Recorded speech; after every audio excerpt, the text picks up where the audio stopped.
आसाम आणि बंगालमध्ये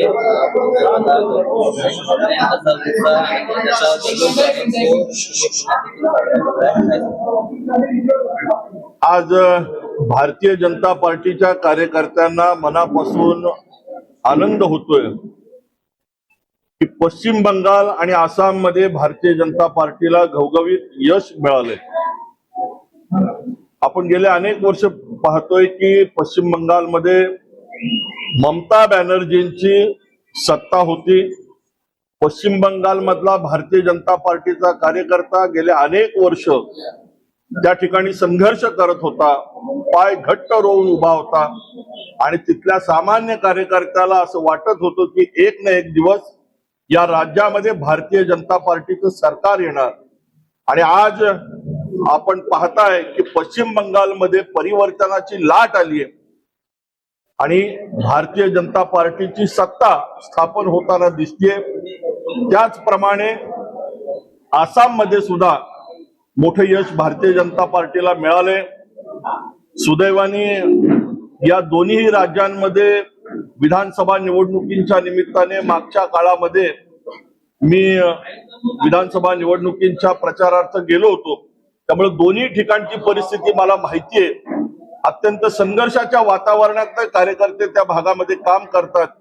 आज जे भारतीय जनता पार्टीला यश मिळाले, देशाचे पंतप्रधान आदरणीय नरेंद्रभाई मोदी, केंद्रीय गृहमंत्री भारतीय जनता पार्टीचे नेते अमित शाह आणि पश्चिम बंगालमध्ये भारतीय जनता पार्टीचे सर्व नेते, पदाधिकारी, कार्यकर्ते, आसाम मधले सर्व कार्यकर्ते यांचं मी मनापासून अभिनंदन करतो। आज देशातल्या सामान्य जनतेला या विजयामुळे आनंद वाटतोय। आज जरा तुम्ही वेगळ्या पद्धतीनं आनंद व्यक्त करतात, नेमक्या याचे कारण काय आणि कशा पद्धतीने तुम्ही हे साजरे करता? आज आम्ही पश्चिम बंगाल आणि आसामच्या विजयानंतर भारतीय जनता पार्टीच्या सर्वच कार्यकर्त्यांनी असा निर्णय केला की आपण पक्षाच्या कार्यालयामध्ये भारत मातेचं पूजन करून श्यामाप्रसाद मुखर्जींच्या प्रतिमेला पुष्पहार अर्पण करून या आनंदाचं सेलिब्रेशन करूयात।